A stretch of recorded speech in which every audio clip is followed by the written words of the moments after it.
Welcome to another episode of the TikTok Famous Podcast. Today, I have Rev Karla, the spiritual teacher captivating over 800,000 followers across platforms with her raw honesty and radical compassion. An ordained interfaith and inner spiritual minister, Rev Karla left organized religion to help others heal from religious trauma and reclaim their spiritual autonomy. Her content challenges patriarchal conditioning and invites a deeper, more authentic connection to what's sacred in everyday life. She's proof that spirituality and self-awareness can go viral when they're rooted in courage, compassion, and truth. Stay with us. You're listening to the TikTok Famous Podcast, where viral fame meets raw reality. Join your host, Meredyth as she dives deep with your favorite creators to uncover the real stories behind the scroll, the highs, the lows, the algorithm chaos, and everything in between. This is not your average interview. This is the TikTok Famous Podcast. Thank you so much for being here. Backstage, I was just telling you how anxious and energy-filled I am. And as soon as you got backstage with me, it just got even bigger. So I'm so blessed to have you here. Thank you so much. It is such an honor. And I mean that. I love the connections that social media has brought us together, especially for a time such as this, if we can be biblical for just a second. I think that it's about reimagining what the future holds and the collective and reimagining that, even because of redefining what community means. And that's exactly what these kind of podcasts do. So thank you so much for inviting me. It is amazing how many amazing people I've met on TikTok, Instagram, TikTok especially. It's such a personal, incredible place to share ideas. And I think what's so amazing about it is it does allow people that I would have never met in real life to be able to be very intimate with in this very special way. Did you ever think in your wildest dreams, that first time you hit record, that you'd be sitting here with over almost 1 million people watching, following, commenting, interested? Oh my God, like this is wild. Never. When I first started creating content, I did it just on one platform, which was Facebook. And I was really writing about my deconstructing journey. And it really came out very contemplative. I spent a lot of time on a place that I called my prayer bench. So my writings were called From My Prayer Bench. I love that. But at that time, I was also unpacking the realization of what was happening in our country. And so that intersection was where I really started to find the tension and where I really needed to unpack go deeper into my deconstructing. Yeah. When I first decided, it was a nudge from a grandson who said that you need to get on TikTok. And I did a couple of videos, and really what they didn't do much. Beginning is so bad, isn't it? It's awful. It's so humbling. And those videos are still out there. People can go see them. Yes. But someone encouraged me to speak from a place of go deeper, be more authentic, say what's on your mind. And that was a big favor, because even in those prayer bench writings, I was just on the surface, not really being disruptive. So anybody could find themselves in your writing. There's nothing wrong with that. Yeah. But I knew the kind of person that I was talking to. And this was the person who had been hurt by church, who was deconstructing, most likely seeking spirituality outside of that organized religion structure. And then now at a place where they're questioning everything. Yeah. And so the first video I did, I said, fine, I'm just gonna say, this is what it means to be spiritual, but not religious. And at that time, I could still have my notifications on for TikTok because I was only getting a couple a day. So I put my phone down. I went out to babysit my grandkids, and all of a sudden it's going ding, ding, ding, ding, ding, ding, ding, ding, ding, ding. I'm like, what is happening? What family chat? What drama am I missing? What did I buy? Exactly. My grandson picked it up. He said, Tata. They call me Tata. You need to come see what's happening. And with a matter of days, I had over 100,000 followers, and they're just continued to speak from a place of authenticity, very much a place of just disruption, not afraid to agitate. And that oftentimes would lead to a groundswell of awareness for people, but then also sometimes where followers would fall back when I would get a little uncomfortable with them. So if you're hearing a dog snoring, it's my dog that just decided. This is the real deal here. It is what it is. It's the real deal. He is really going at it over there in the chair. Good for him. Good for him. I'm in the same kind of place that you are, very spiritual. Like, I would say spirituality is my main everything. It's everything. It's my husband comes home and tells me something. To most people, it would blow up their lives. I'm like, it'll work out. Like, I just know it will. It always has. I'm 54 years old. I've gotten to this place. I've always, it always has worked out. I don't know what that means. I don't know how that's going to look, but I put this here someplace for some reason, and here we are, right? And so now it's my thing to parse through. Breast cancer went through that same thing. What am I here to learn? How is this a blessing? And that's kind of how I go through everything. When it comes to church, and I've been to all of them, raised Episcopalian, I did a stint in fundamental Baptist with an abusive boyfriend, very abusive, like physically abusive, emotionally, mentally abusive, and fundamental Baptist. Your hair is your honor. You have to wear skirts, the whole thing. Yeah. And I've always been drawn to church, and through a lot of, as we say, unpacking, recognize that it wasn't the church necessarily. It was the energy that was at the church that took the time to focus in that way. And as I've undone all of that, I realized that, Dorothy, it was within you all the time, right? You could always go home. And I think what we that are doing this type of work, you especially, is that people say church is a good place. It's a community place. It's a place I go and do these things. And I think that is probably the main pushback is, how could it be bad if it does good? How could it be bad when I go there, I feel so good? And that's where God is. And that's where I learn all these good, moral, ethical things. How could that possibly be bad?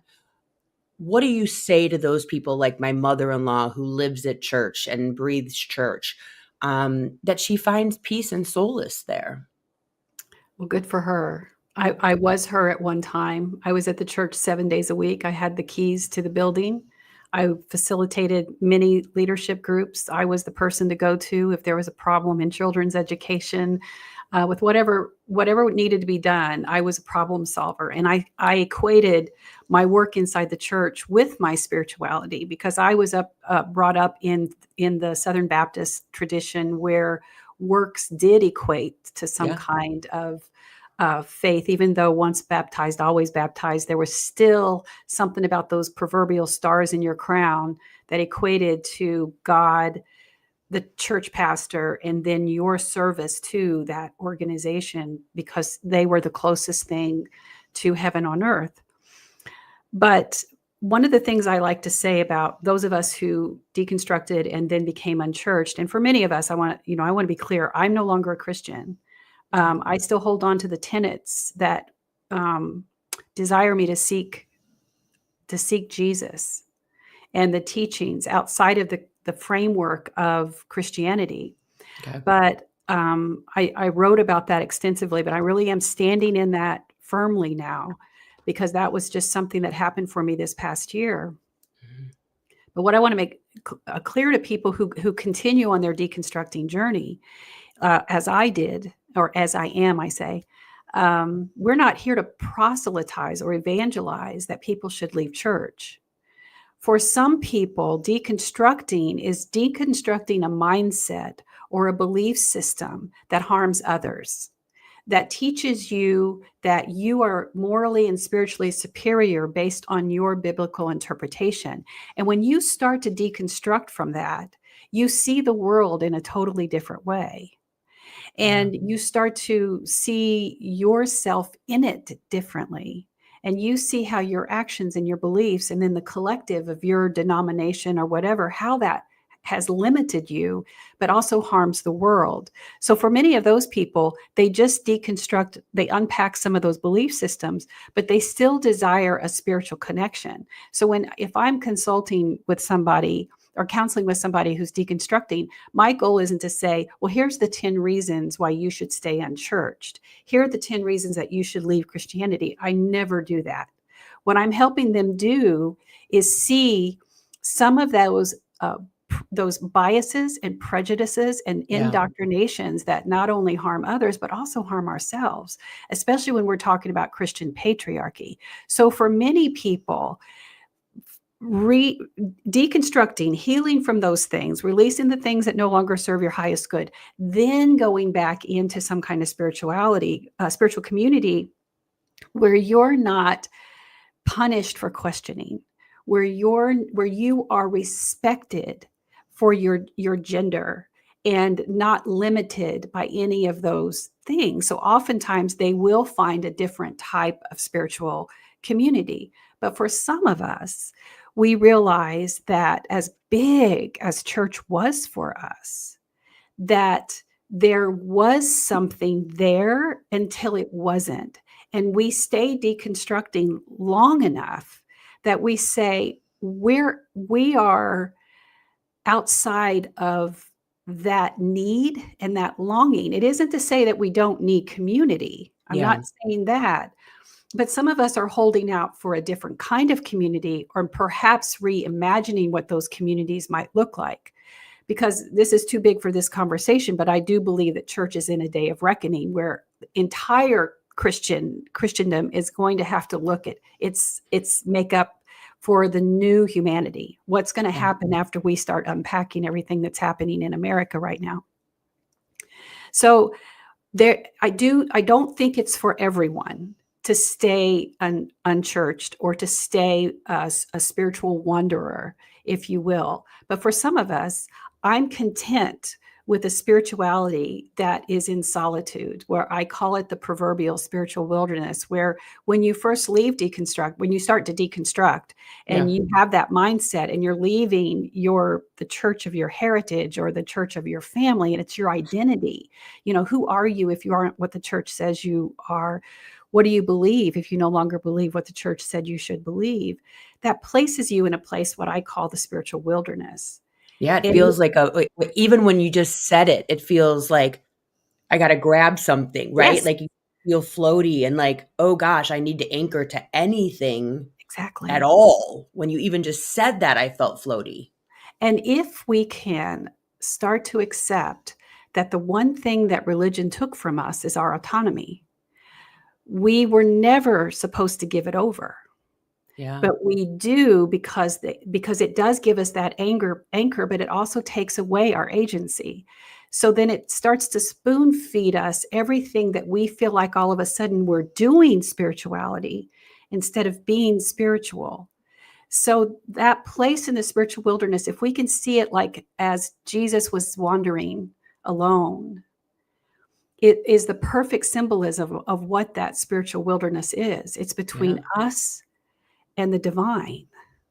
And every one of us will come out of that the other way, other side, a different person, if we actively do the work of deconstructing. That's why I say just leaving church isn't enough. There is a deconstructing mindset, or you're going to keep all those beliefs tagged to you one way or the other. For instance, when I left church, I was certain that I was going to hell because I was being disobedient. If I had stayed with that, I would have had this mindset of a sinner even decades later because I didn't unpack that.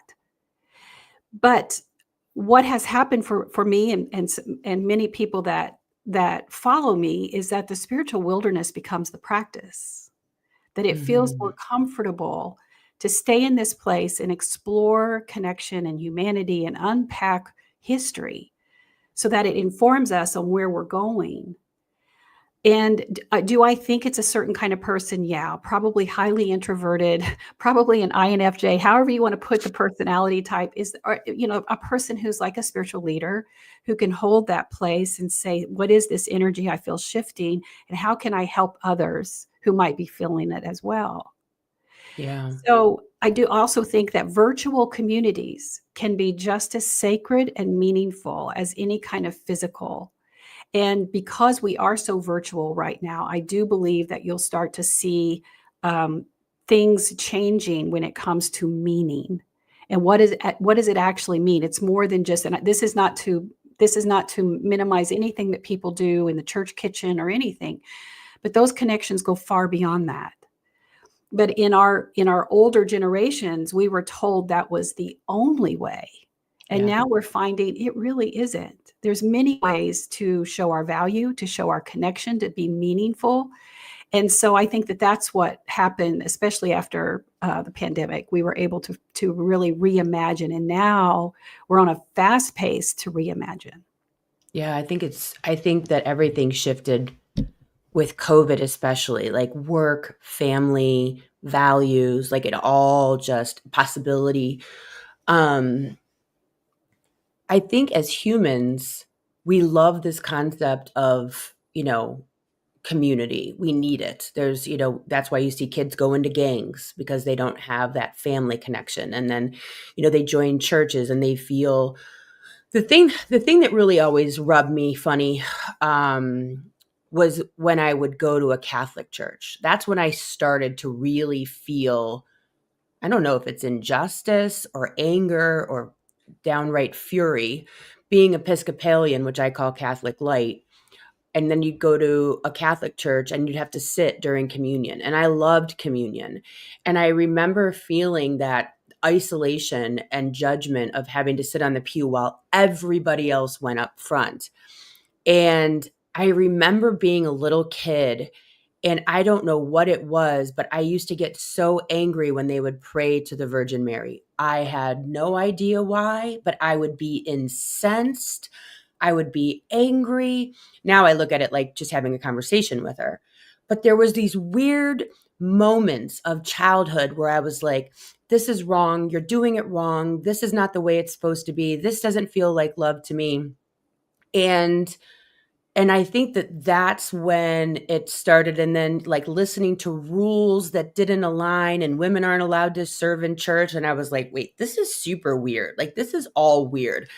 And so I think that when you start to find the flaws from a very young age, it's like, if it's flawed, it's flawed. If it's flawed, it's flawed. You know what I mean? If you can find all of these little things at age 8, then there must be more to the story. There must be more going on here that I need to look at. And then I did all of these past life regressions, which is basically like self-hypnosis.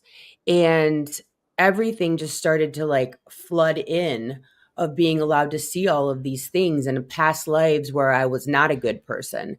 And I was like, wow, like I am the bad guy. I've been the bad guy. I've been the good guy. And like, it's all about understanding all the guys, all the people and all the perspectives, which makes you then love them because they're a part of you.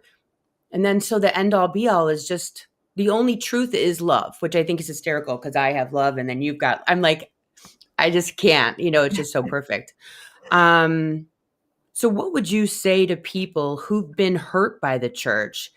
And like, what's that first step to reclaiming or claiming for the first time your actual spiritual voice when you're hearing when you're hearing people, when you're kind of having my 8-year-old questions?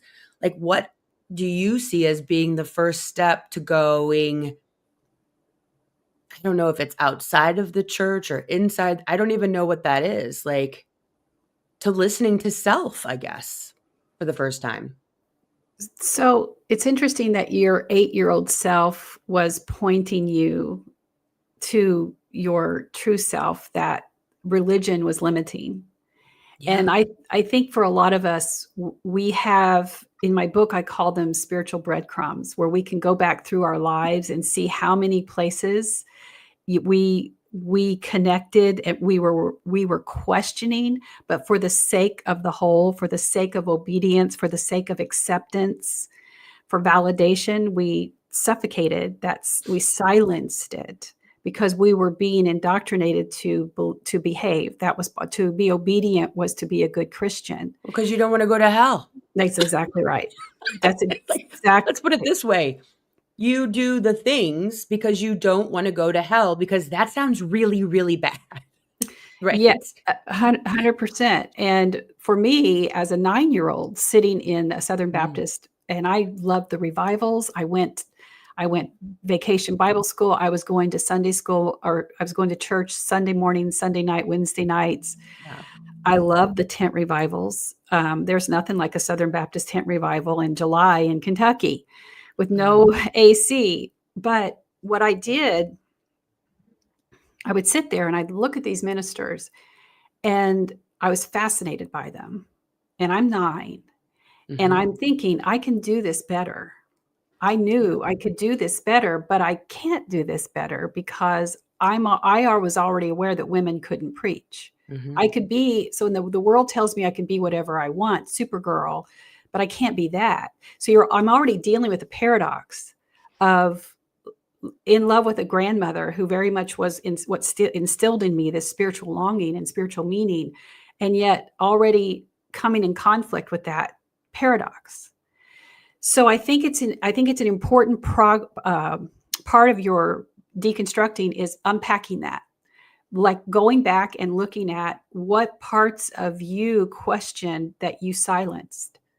I think it's a really good, it's a good practice for even our lives, because oftentimes what we'll find is if we're doing this from a spiritual place, as we're deconstructing from our religion, and healing from religion is deconstructing. Just so this is a big bucket that says it's so big. It's so huge. So big. And it's very subjective, but this is the way I define it, and this is the way I help people through it.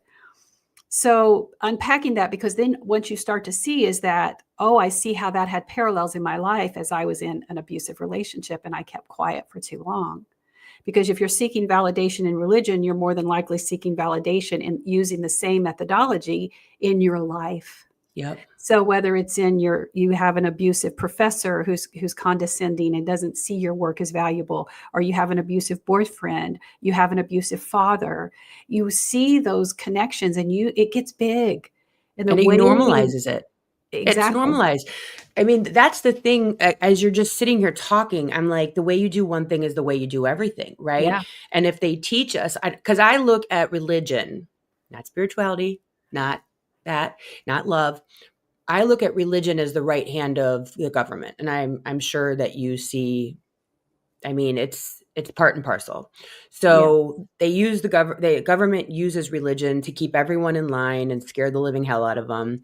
And it keeps, and there's part of it that might be true. It might be true that might be a decent thing to do. I don't know. Like, because we've never seen it not be here. We've never not seen, the Greek gods or the Mayan gods, or we've never seen, in my view, what it looks like to have the totality of the population not oppressed or controlled by religion in some way, shape, or form, wherein the government benefits from that control, right? Mm-hmm. And so as you're sitting there talking about, you take that with you into all your relationships, it's so freaking true, because the oppressive thumb on your head doesn't go away just because it's a different thumb. Perfect. Yes, that's it. And you play that role, right? You play the role. You know how to play the role. You know what it feels like to be oppressed and controlled and manipulated. And you gaslight the shit out of yourself and say, maybe it's me. Maybe I'm just a bad person. Maybe I'm a bad girl. Maybe I don't know how to control myself. Maybe I am doomed for hell.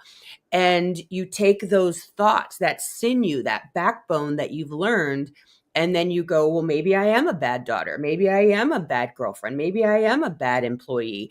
and I'm not learning the things, and I need to squash that inner fire, and I'm not doing the right thing. And it's like you're sitting here talking to me right now, and I'm like, holy shit, that stint in Fundamental Baptist with that exact guy who brought me into it, holy shit.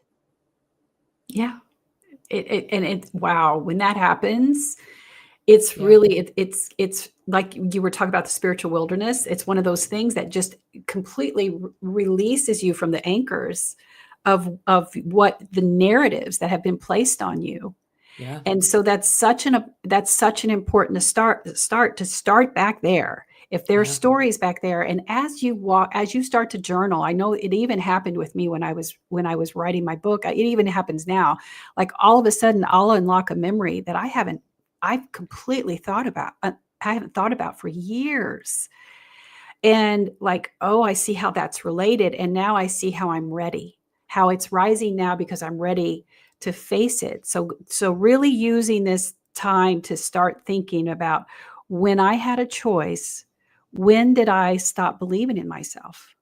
When did I allow someone else to have power over me? When did I look at myself and say, I'm not good enough? And someone affirmed that for you in your life, or someone said that over you and you believed it. And so your worth was in the fact that you were in proximity to that organization, your church, your husband, your institution, whatever it was. Think of that larger question and breaking that down. And if you need a lane, then use it with your spirituality. And I love the way you differentiated between religion and spirituality, because that's one of the things that feels like nails on a chalkboard to me when people say they use religion when they mean spirituality. Yeah. And I think part of that certainly benefits organized religion, because there's this assumption that to be spiritual, you must be religious. And so I think it's I think it's so the opposite. Oh, for sure. Like, And to so me, I look at spirituality and I'm like, how can you be spiritual and believe any of this? That God's this horrible, mean, like, how can you quote, I knew every hair on your head? Okay, so you knew every hair on my head. You knew everything that I would ever do. And you still had me be born so that I would go to hell. What? How mean is that? it's Just the logic isn't logicking.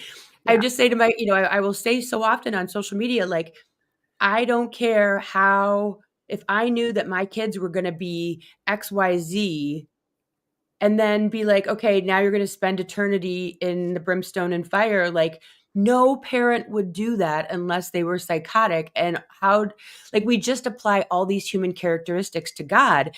And so how do you separate God from the institution and Jesus from Christianity? Because we're talking about that so much right now in the news, in the media, in government. Who knew we would be in a place where they're like making people have Bibles in public schools? Like, all this is so, I never thought I'd live to see any of this. Maybe I didn't want to, I don't know, but I just didn't think any of this was possible. So when someone comes to you and they're like, you are anti-Christian, you're anti-God, you're speaking out against this, you're not and I look at it and I say, pious, God, religion, love. How do you separate those things when people come to you and go, I believe in God, I believe Jesus walked the earth, I believe in the teachings of Christ, but. So I'll start with a story. First, I love how you have unpacked it and explain it. You can tell you've done the work, and I really do appreciate that. Thanks. For me, I started when I knew that I left church, and I still knew I had some kind of desire or calling, if you will, because I believe a calling comes from someplace, a higher source, but it's not just a Christian God ordained. So I still use that phrase. I'm reclaiming some of those phrases that were very Christian centric at one time. I went to university. I started at a Bible college, and I'm in my late 40s, early 50s when I started this journey. And what I realized when I was there is like, wait a minute, I'm regurgitating exactly what I know. They're taking a literal interpretation of the Bible and telling me what to believe. And so I didn't stay there very long. I was only there about a year. And then I went on to Arizona State University to study world religions. And the first class in my world religions class literally had me on my knees. I knew I was searching for something that I already knew. And what I needed to do was release God from rules. Yeah. Release God from the rigid dogma. Even to say that now makes me emotional, because that moment alone here, as I'm still listening to Hillsong, as I'm studying Hillsong, for those of you who don't know, Christian contemporary, everything is pretty much based on Hillsong these days, or Jesus culture, whatever that's called. Yeah. And so I read about the experiences of the world around, how they tried to define creation. When are we here? When the awakening happened, kind of worldwide, and people start to realize we're here for a reason. So how did we get here? From a dung beetle to the creation story. There's many, many. And so seeing it from that perspective, but also understanding then that everyone had a story for what that meant and how they experienced the divine. Yeah. And so that was the first part of releasing God for me. And so for the longest time, because I was holding so much church hurt, I couldn't even use the word God, because in my experience, God meant this anthropomorphized, angry, gray-haired God who really cared about my parking space because I was a good Christian, but didn't care that my neighbor's child was dying from cancer because they weren't. And so I did not want anything to do with that God. And so I left that name alone. And I had so many things. I usually would just say this being that has so many names, but nothing can define who or what this is. We lack human understanding, and we lack the words. Yeah. And I do believe that's what's happened. And a lot of times we get concrete, black and white. There's no gray in how we define God. And that when that rigidity happens, that's when you start to see extremism and radicalism, because we're stuck in those old dogmatic rules, which is definitely happening here in America. Jesus was a little bit more complicated for me. There is a book by Adya Shante called Rescuing Jesus. I'm pretty sure it's it. That really helped a lot, because I then saw the Jesus through the mystical lens. So I've seen him through the mythical, I've seen him through the mystical, I've seen him through the zealot, I've seen him through the place where you look at the Bible from a scholarly perspective and understand that a lot of what was attributed to him probably wasn't said by him. But yet there was something about Jesus that people wanted to capture at that time. And I believe it was more than just taking advantage of a really good story. So I talk all the time about, what am I going to do about Jesus? That's part of my practice. So as I stay in the wilderness, one of my practices is, what am I doing about Jesus? It's an ongoing story. It's an ongoing saga. I refuse to let that go, because there's so much there that can teach us about compassion and awakening and pushing back on establishment. Yeah. And what it looks like to walk into the middle of a government systemic order that's been approved, this corrupt place where people are getting their money fairly exchanged, and flip the tables. Yeah. A physical act of resistance. Yeah. It's one of my favorites. Yeah, put him on the radar of the Roman soldiers that said, he's going to be a problem. He is a problem. The way I see Jesus is that we've all forgotten when, like, we go through that birth canal, it's like all wiped, because we can't have the answers to the test questions, or what's the point of being here? Yeah. And for whatever reason, he didn't forget. He was given the gift of not forgetting who he was and where he came from and what the possibilities are of the spirit within, and that this is a matrix of sorts. And because of that, he was, allowed to learn in childhood. I actually got to go to the places where he learned from the Buddha in India. It was fascinating. I highly recommend it. So he learned kind of how to be human and how to do the human thing, while also at the same time not forgetting and being allowed to not forget. And so he was the perfection of the 3-dimensional and the 5-dimensional. And sometimes they butt heads. And sometimes he was able to lean more into the 5D. Sometimes when he cried for his friend who lost their friend to death, he was in the 3-dimensional. He couldn't help himself, because that's what the experience is. It's emotional. It's human. And if he didn't die on the cross because he didn't need to, he could have been like zap, zap, zap, zoop, zoop, zoop, right? Lasers out of his eyes, whatever he wanted to do. He knew that he had to fulfill the prophecy, or none of it would have mattered, because then he wouldn't have been who he said he was. The one thing I got from that really shitty boyfriend was Jesus either was a liar, he was crazy, or he was the Christ. That's it. And I always remember that, because it's so on point that he either lied and said who he was crazy and said he was that and wasn't, or he was that. And so for me, I look at Jesus as being what is possible. Mm-hmm. That's how I see that was what is possible, and to remind me what is possible. That's it. That's all it's supposed to be. That's beautiful. And I haven't studied him from those perspectives. I've heard of them. But because I spend so much time in the deconstructing part, where people are just like, wait, what are you telling me about God? What are you telling me about Jesus? And we're going to unpack that, so you don't end up on your floor like I did in one fell swoop. Let's try to take it baby steps at a time. For me, I am content with the mystery. Mm.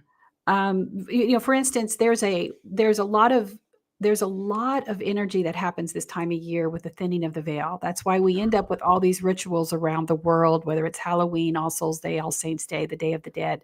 There's so many traditions that are happening this time of year. When people ask me, am I going to deconstruct to atheism?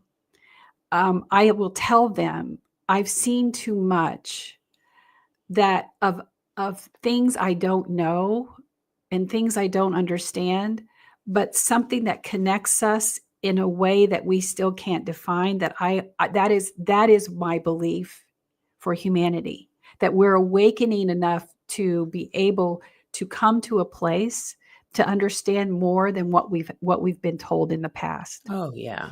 And if our religion isn't encouraging that kind of expansiveness, that kind of questioning, that kind of wondering, the curiosity is where humanity grows, where compassion grows, where empathy grows. There's a reason that Charlie Kirk said that empathy was a sin, or while Elon Musk says that that's one of the humanity's biggest mistakes is empathy. So weird.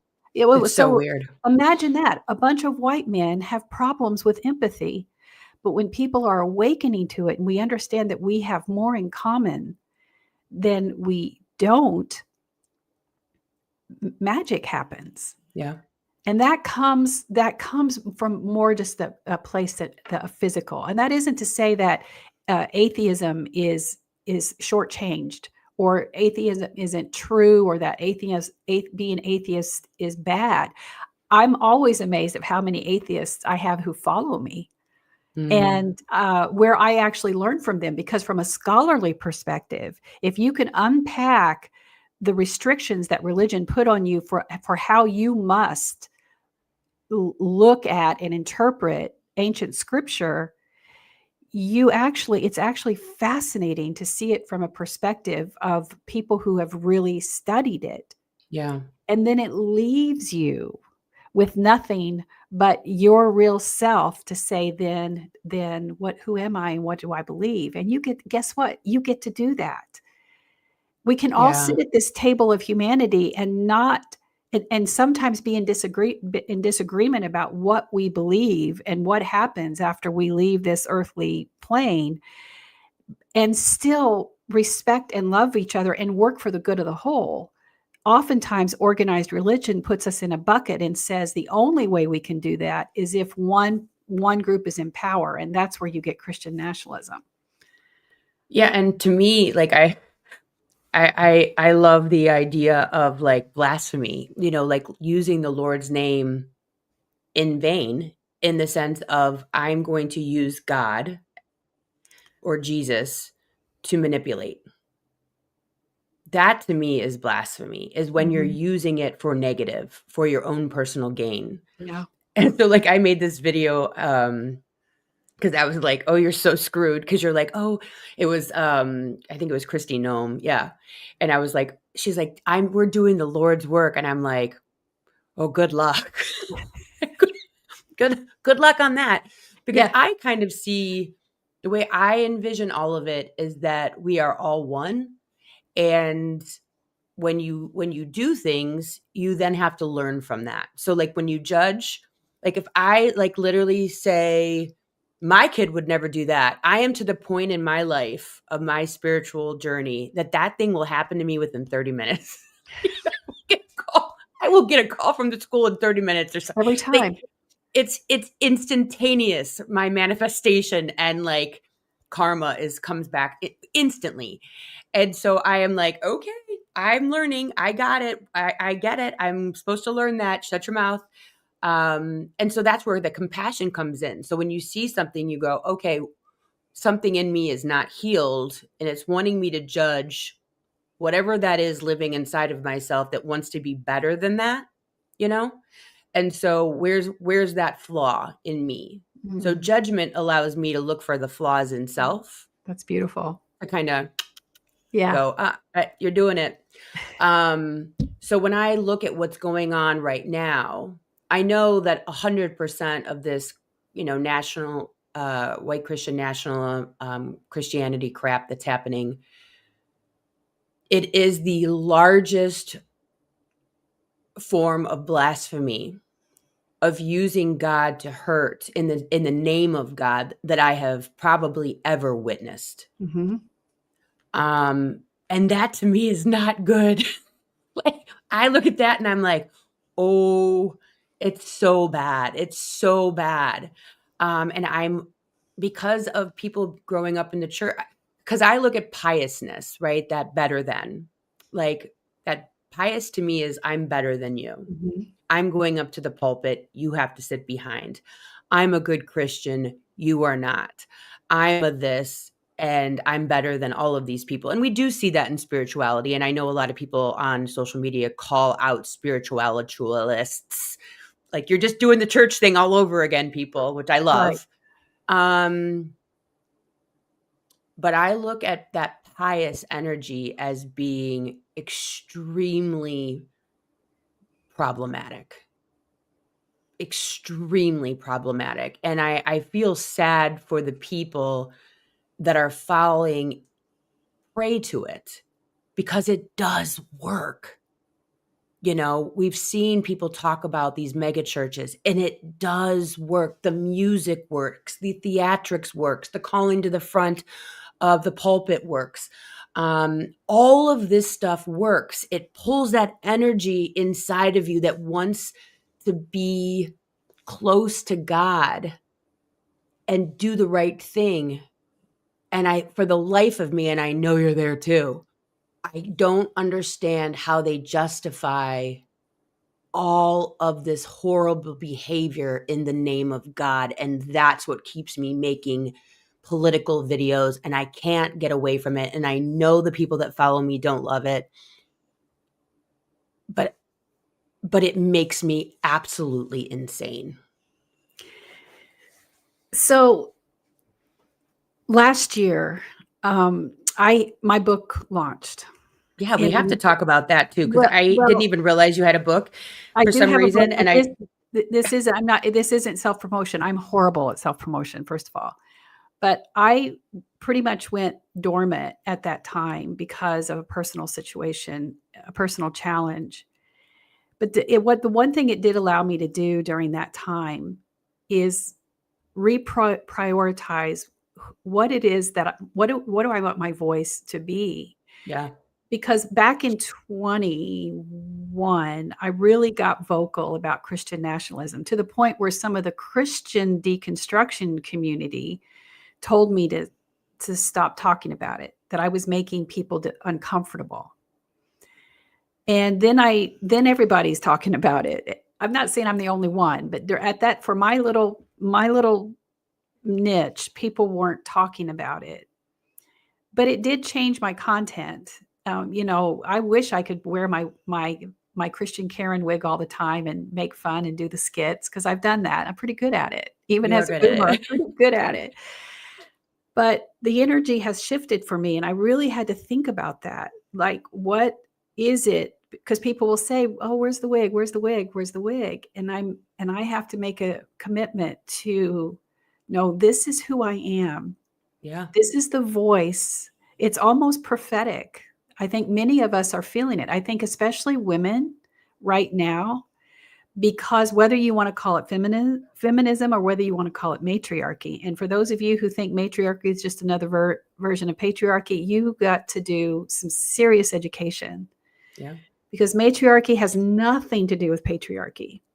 But I do believe that there is a time, as I said to you earlier, such as this, that there is a rising voice that for many of us who have this gift, which is my deconstructing, but the intersection of politics, where we are risking a platform that where we have our zone of genius, yeah, but we see the intersection and we cannot be silent. And I think it's more important for those of us who feel that and know that and have the words rising up in us to do exactly that, to speak on it, because for so many years we were silenced. For so many years we weren't allowed to be the ones. For so many years we weren't allowed to admit that we had that language.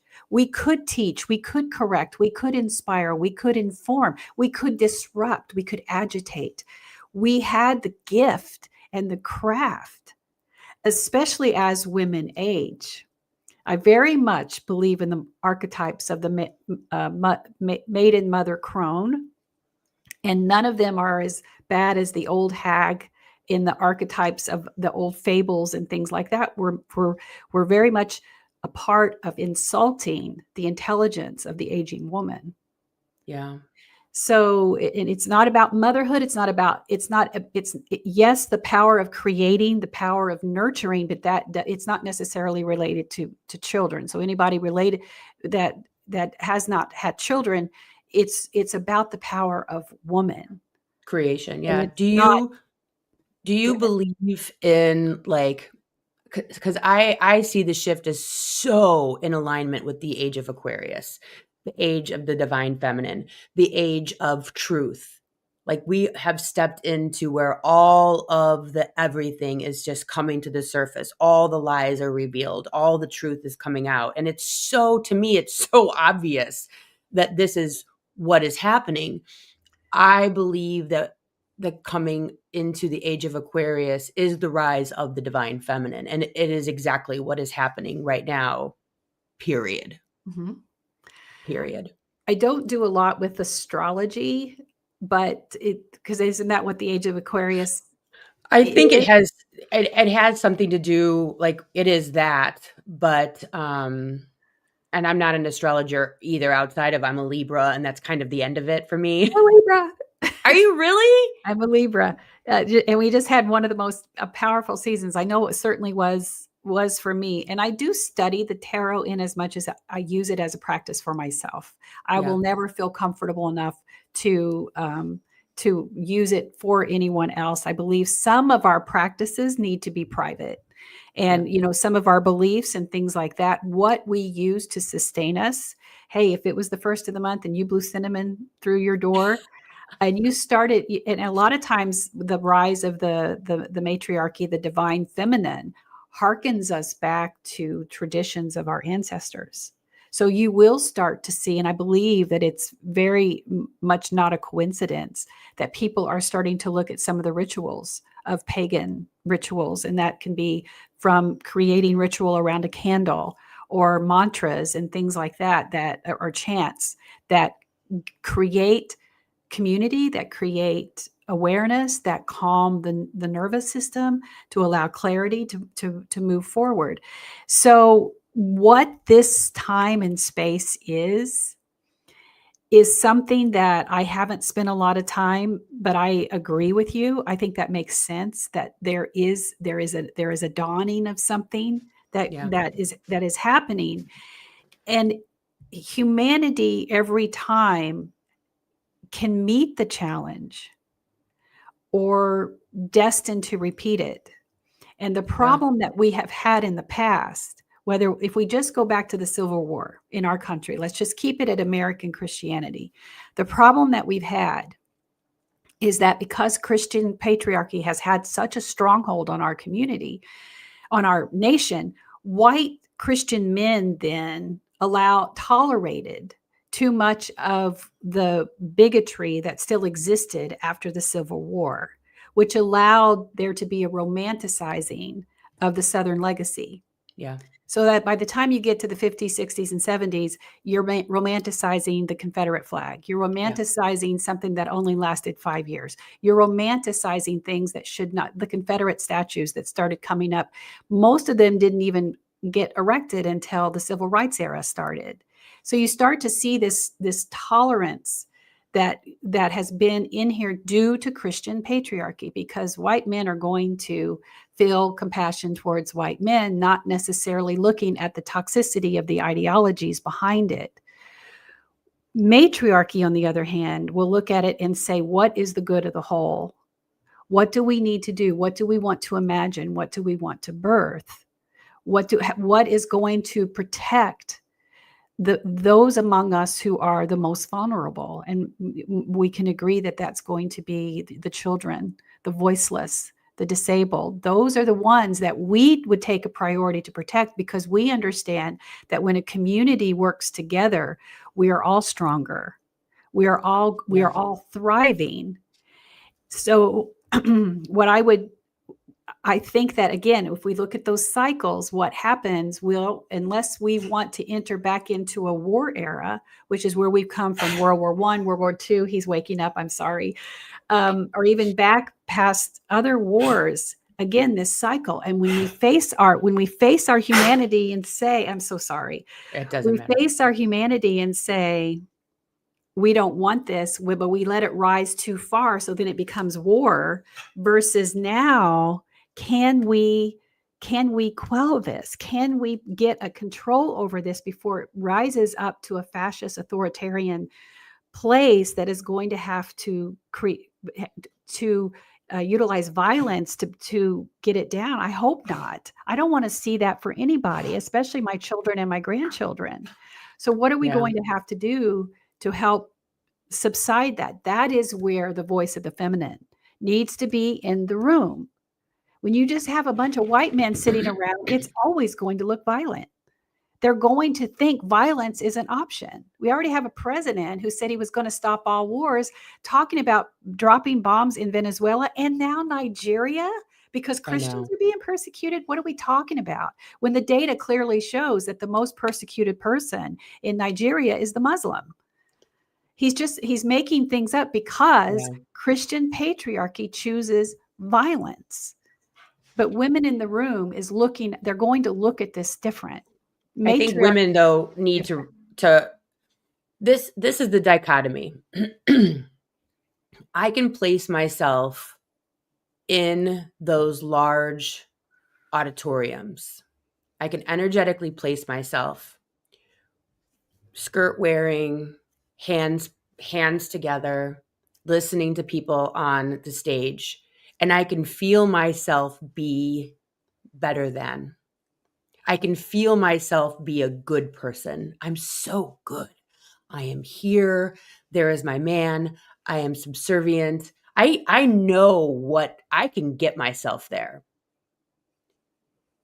But I also voted for everyone. I voted for the benefit of everyone. I think, I spend, I boycott, I speak about the things that I know benefit the whole.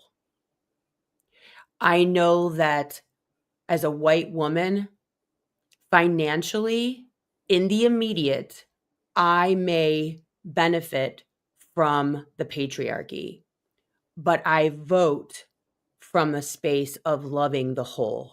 Mm.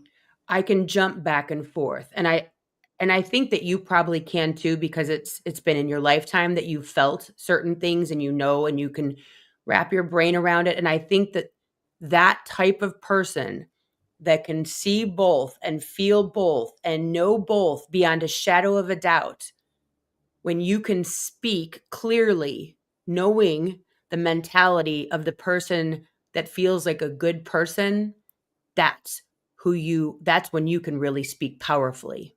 I believe that because you know the energy and what it takes to touch that person and go, you're a good person, but not because you're standing there in that room. You're a good person because you woke up good. You woke up worthy. There you go. A white woman who uses her privilege for the good of the whole. Yep. That's a powerful statement and a powerful woman. That's a woman walking into matriarchy. Yep. That's what we do. And we also understand that we're not only amplifying the voices of the oppressed, historically oppressed, the Black, Indigenous, and people of color. We're getting out of the way because they have not been allowed a seat at the table that Christian patriarchy they have suffered greatly under that system. More so than any other. I think that too, the first thing that I did to really get to where I'm at right now, and it was probably 5 years ago now, was embrace my racism in the sense of going, wait, that was a racist thought, feeling, better than, whatever, right? And I live my life today saying I'm racist so that I can not be above racism. I don't know if I'm being clear, meaning that it's still somewhere in there. So never pretend that you're not. Right? Preach Never it. pretend that you've grown out of that. Preach it. You see? And because when you say I'm racist,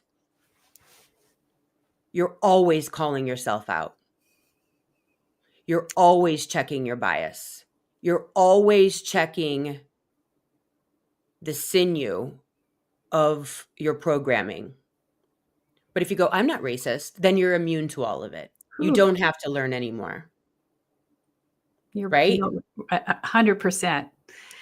The biggest loss of followers will be when I talk about the racism of a white woman, and including myself in that. I'll use we language when I'm writing or I'm doing a video, and that will ultimately enrage women who are just absolutely imploding with what they think is an insult because they want to believe that they've worked beyond that. But what you said, as far as it being in a continual process, is just a paradigm shift. If we recognize that this indoctrination started the minute we were born, then until our last breath, we're going to have to be actively involved in the decolonizing our mind, because it's always right there below the surface. It's waiting to show the privilege, the entitlement, the stereotypical language, the microaggressions. They're all right there. And that mindset just opens us up to be accountable, to learn, to walk into a room to understand you shouldn't be the loudest voice, and don't assume you're the smartest, which is part of what our indoctrination taught us.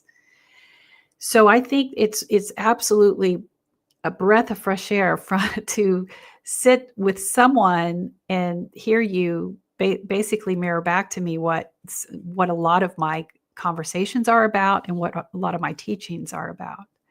But ultimately, it'll be the white woman who will not be happy with something I say when it comes to, if I'm calling out church corruption, if I'm calling out whatever, it would always be someone that Because it will have to hurts. say, not all churches, not all It white hurts. women, it does. Right.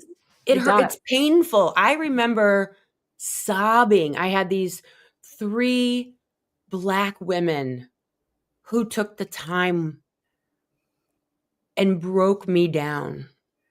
And I am so grateful to them because I had no clue that I was racist. None. And after that, I did this whole series. It was a podcast series on my other podcast with all of these women of color who were so gracious to sit with me and share their stories of everything from sending their kids to a white school versus a Black school, touching hair, touching teeth, and you name it. They broke it down. They were amazing. But it was during that time that I said to myself, this is going to hurt. This is going to hurt because I always saw myself as a good person, and I was a liar. And now I call myself out even on my own thoughts. And my husband and I will comment to each other to call ourselves out. You know, you see a group of white kids riding bikes. You see a group of Black kids riding bikes. There's thought processes behind those 2 visions that will swirl through your brain, swirl through your body, and we will verbalize to call each other out and go, what are you thinking? What are you thinking? And so now we see a group of white kids riding their bikes and we'll go, gang activity. Because you know what I mean? Like we're blatant about it in the teaching of it. And it's to the point now where my freshman and junior are like, Mom, not everything is racist. I said, yes, it is. Yes, it is. Yes, it is. You know, and they're used to it. And now they see it out in school. I just had a really great conversation with my 16-year-old, and she talks about how the N-word is used at her friends' homes and how she's so grateful that she was raised in the household that she's raised in, and that she doesn't have that hate in her heart, and that she's able to see it and she appreciates it. Because I always look at, you know, these families that raise their kids with this kind of language and this kind of hate and this type of patriarchy and white supremacy. You are not doing your kids, your white children, a favor. Mm-mm. You are putting them at a grave disadvantage in the future and now. And we talk about these things in my household because that's my job. That's my job as a spiritual teacher. That's my job as a white woman. That's my job as a mother, is to send loving children out into the world who recognize their own internal racism, their own internal biases. And they watch an adult call themselves out. They watch an adult talk about it, that it's normal. It's not something to be quiet about. And I think that the more people that do this type of work, the more people that listen to people like yourself and get uncomfortable, get angry. Because what they're really angry at is they're angry that they feel that way. They're angry that they know that they are this way, and you're breaking down their ego, and it's uncomfortable to have your ego broken because you've aligned yourself with good. And then you're coming up on their screen telling them, nope, you're not. The first 100%. And that you have to reconcile. You said a lot of important things there, but you brought up the fact that this is spiritual. Mm-hmm. This is spiritual. Decolonizing your mind is spiritual, because what we haven't been able to recognize for many of us is that our first teacher in racism was Sunday school. Mm-hmm. And how you soften the language that's in a literal translation of the Bible to rationalize, justify a slavery that existed back then but didn't exist now. So you have to accept some things about the God that did endorse slavery. And you have to see that that was part of your indoctrination. That's So I think so that's a good. real important conversation. So, I mean, we could talk about this for 722,000 days. I love it so much because I think anything that you align yourself with regard to the ego, anything that you align yourself with that gets poked is such a blessing. When you're challenged, it's a blessing. Yeah. You know, I try to wake up every day and be like, you know, I'm kind of nothing, but I'm everything, but I'm nothing, but I'm everything, but I'm nothing, right? Yeah. And when you go from that gray place, the world is your oyster of learning, because you're not like, this is the way it is. Because that hurts to break down when you're in that armor. Yeah. You know? And so if you're just kind of like, ooh, I love floating, right, in the cloud, as you said earlier, and you're not anchored to anything, that's where the magic is. Yeah. Float, be in the gray space, be in the fluff. Just, and okay, yep, I'm racist. Oh, yep, I'm in the patriarchy. Yep. Okay, that makes sense. Okay, I'm going to check that. I'm going to challenge that, right?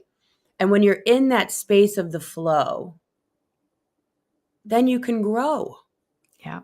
Then you can become, you know, It's get rid of beautiful. the anchors, get rid of the dogma, get rid of the belief system. And that's where the magic happens. Like you said, inside of maybe that atheistic mentality of like nothing, and then Mhm. go from there. Yeah, don't be afraid of it. Don't be afraid. Don't limit what your deconstructing, decolonizing journey is going to lead you. Don't be afraid of it. Let it lead you. You'll know when you're moving towards your true self. Yeah, it's good I don't think shit. you ever arrive. I don't want to use that mentality, because I think for me, I'm always going to be on this journey. Always. Oh, because something new is going to come up and put Mhm. you right there. Yeah, And yeah. you're like, damn it, something new. Mhm.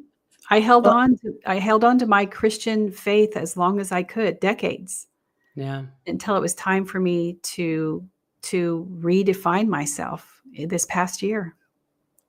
So Well, yeah. I need to have you on my other podcast so we can just talk about your book. I need to Okay. get your book because I do a ton of authors. I'm actually doing an author right after this over on that podcast today. But we got to get you over so we can get your book out there. What's the title of it? Do you happen to have it near you? I, I do. Yay. It's called Deconstructing, Leaving Church, Finding Faith. You can get a signed copy at revkarla.com. You can also get it where all books are sold. Awesome. I'm going to get myself a copy, and then we're going to have you over on that other podcast where I have all my authors so we can talk about the book and I can read all of it, and I'd you love can that. challenge all my other parts that still haven't been challenged, which I love. So thank you so very much for being here with us today on TikTok Famous Podcast. Almost 1 million followers. I mean, that's a mega church in itself. That's what's so wild. You don't need a brick and mortar to talk to people and don't. connect with people. There is TikTok, there is social media, there is YouTube, there are books, there's all these beautiful things that we can connect and teach and grow people around the world in all of these different thoughts. So thank you so much for doing the work. Thank you for putting yourself out there. It is a challenge at times. But I so appreciate you, and I'm blessed to have you here today. Thank you. Well, thank you. It's been an honor. All right, guys. I will see you all here next week. Thanks for listening. TikTok Famous Podcast. See you next time. Thanks for tuning in to the TikTok Famous Podcast with Meredyth Willett.